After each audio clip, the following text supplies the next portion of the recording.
very seriously. If she didn't like it, she could have made me cry right there. That's I think kind of what I love about the show is it's sort of like Taylor, both you and Wendi play real life characters. I wanted to get your what your experience has been with the real Piper and what it was like first contacting her and what sort of input she's had as you create your own Piper. She's so great. Piper Kerman is such a cool woman, and I was sort of nervous to me. It feels like a while ago now, but I felt kind of nervous about knowing her and talking to her, and I felt this like sense of responsibility. And the way Jenji Kohan, who wrote the show, kind of contextualized it for me is that we have our own world, and she's creating her own land of Litchfield Prison, and that has nothing to do with Piper Kerman, and Piper Chapman is a character that has nothing to do with Piper Kerman. So I felt, as soon as we set that up, I felt this tremendous amount of freedom to sort of do whatever I wanted to do and sort of let it kind of percolate through me however it would without, like imposing any form on it. But that said, I've gotten to know Piper quite well, and she's very open, and she's really interested in being of service in any way that she can, and that relationship is really a pleasure now. It's fun, and I so respect her. I so respect her life and the way she's living her life now, and the way that she's using her life to really benefit other people and really make some serious change, including the show. I mean, including taking, that was one of the reasons she wanted to do a show of her book. So, yeah. How does she feel seeing it come to life? Does she talk I about think that? it's weird. I think it's weird for her. I know that when her and Larry first walked through our stages, they both needed to take a moment because they hadn't been back in a prison environment since she was incarcerated, and that the stages are pretty intense, especially if you're not used to that. It's like we kind of go to work and do that a lot, but.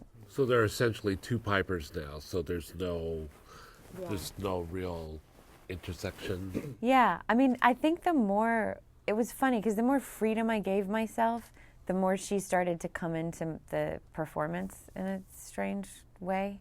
So yeah, I mean, she's definitely inspired by Piper Kerman, but it's two very different creatures. And certainly, I feel like the longer the show goes, the more kind of our Piper is doing other things. What about you? I kind of don't feel like you answered that question. I want some validation. I need it. It's not affirming. I need to make that clear. What about you and the mother, or rather I guess you call it the smother, the smother. What was it like? What was it like meeting her and sort of knowing that this was going to be a person you were going to be with for a while? Well, I didn't meet her until we'd done about 10 episodes. So that could have gone to an ugly place, Eric. That if she didn't like it, she could have made me cry right there on set, But when I first, let me backtrack a little bit. When they first came to me and said, "Oh, here's a character, we think you can do it, but it's a real person, and it's my mom, and here's some video footage of our family." I watched the clip package and I thought, "Oh, I can do this. I understand this woman. I understand this nutty woman." Because when you're playing somebody, when you're writing something, there's always going to be someone who says, "Oh, that character's way too broad." But we're all broad characters. And when you sit around your Thanksgiving dinner table, there are nothing but broad characters and people that you kind of can't believe. And this whole family, if you met them, you would not believe, But the footage is there to prove that they are insane. And my feeling was if we stay true to that this show could last a while. We'll find some viewers. And this woman, she made it her life's mission to be Mrs. Beverly Goldberg, mother of 3 and ruler of the house. She might have wanted to be an attorney at some point. Doesn't matter. She's the CEO of this house. She has 3 delicious boys. Okay?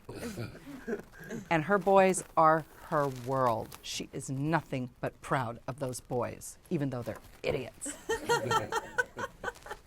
I got it. Is it true that she actually sent you clothes that you're wearing? Yeah. You're actually wearing. She was a hoarder. And that's what happened after they grew up and went to college. She just started buying things like mattresses, recliners. Someone will need a mattress or a recliner one day. Let's just buy as many as we can. They're on sale. So she saved everything, and she sent boxes and boxes of beautiful sweaters that I wear all the time. Yeah. She wants them back, too. Oh, she P.S. wants When them the back. show is over, she wants them back. But yeah, so I got Bev. And Bev has given me her seal of approval, so I feel good. I just didn't want people to not like her. Because even though she's a ball breaker, it's just because she loves you. You know? We don't all say the same. We don't all speak like Hallmark cards. Right. Sometimes we have to yell.